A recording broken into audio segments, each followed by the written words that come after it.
Naqueles dias, outra vez, reuniu-se uma grande multidão. Visto que não tinham nada para comer, Jesus chamou os seus discípulos e disse-lhes: Tenho compaixão desta multidão. Já faz 3 dias que eles estão comigo e nada têm para comer. Se eu os mandar para casa com fome, vão desfalecer no caminho, porque alguns deles vieram de longe. Os seus discípulos responderam: Onde, neste lugar deserto, poderia alguém conseguir pão suficiente para alimentá-los? Quantos pães vocês têm? Perguntou Jesus. 7, responderam eles. Ele ordenou à multidão que se assentasse no chão. Depois de tomar os 7 pães e dar graças, partiu-os e os entregou aos seus discípulos para que os servissem à multidão. E eles o fizeram. Tinham também alguns peixes pequenos. Ele deu graças igualmente por eles e disse aos discípulos que os distribuíssem. O povo comeu até se fartar e ajuntaram 7 cestos cheios de pedaços que sobraram. Cerca de 4.000 homens estavam presentes. E, tendo-os despedido, entrou no barco com seus discípulos e foi para a região de Dalmanuta. Os fariseus vieram e começaram a interrogar Jesus. Para pô-lo à prova, pediram-lhe um sinal do céu. Ele suspirou profundamente e disse: Por que esta geração pede um sinal miraculoso? Eu lhes afirmo que nenhum sinal lhe será dado. Então se afastou deles, voltou para o barco e atravessou para o outro lado. Os discípulos haviam se esquecido de levar pão, a não ser um pão que tinham consigo no barco. Advertiu Jesus: Estejam atentos e tenham cuidado com o fermento dos fariseus e com o fermento de Herodes. E eles discutiam entre si, dizendo: É porque não temos pão. Percebendo a discussão, Jesus lhes perguntou: Por que vocês estão discutindo sobre não terem pão? Ainda não compreendem, nem percebem? Seus corações estão endurecidos.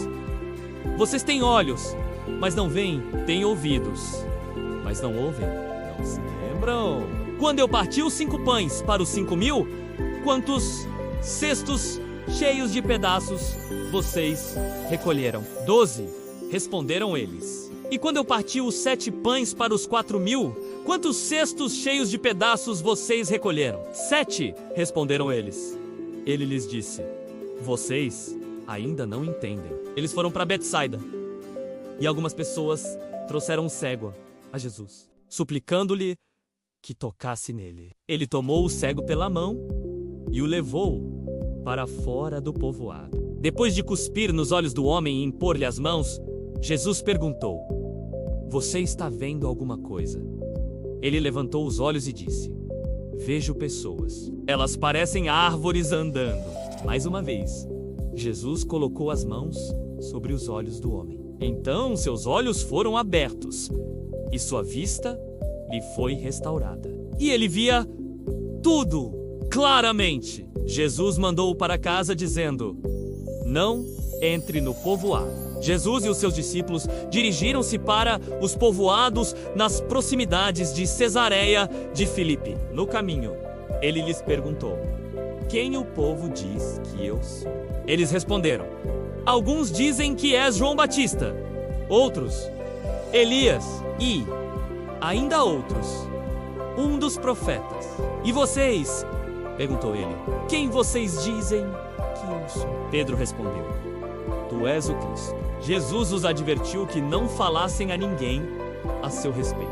Então ele começou a ensinar-lhes que era necessário que o Filho do Homem sofresse muitas coisas e fosse rejeitado pelos líderes religiosos, pelos chefes dos sacerdotes e pelos mestres da lei, fosse morto e 3 dias depois ressuscitasse. Ele falou claramente a esse respeito. Então Pedro, chamando-o à parte, começou a repreendê-lo. Jesus, porém, voltou-se, olhou para os seus discípulos e repreendeu Pedro, dizendo: Para trás de mim, Satanás, você não pensa nas coisas de Deus, mas nas dos homens. Então ele chamou a multidão e os discípulos e disse: Se alguém quiser acompanhar-me, negue-se a si mesmo, tome a sua cruz e siga-me. Pois quem quiser salvar a sua vida, a perderá. Mas quem perder a vida por minha causa e pelo Evangelho, a salvará. Pois Que adianta o homem ganhar o mundo inteiro e perder a sua alma? Ou o que o homem poderia dar em troca de sua alma? Se alguém se envergonhar de mim e das minhas palavras nesta geração adúltera e pecadora, o Filho do Homem se envergonhará dele quando vier na glória de seu Pai com os santos anjos. Marcos 8.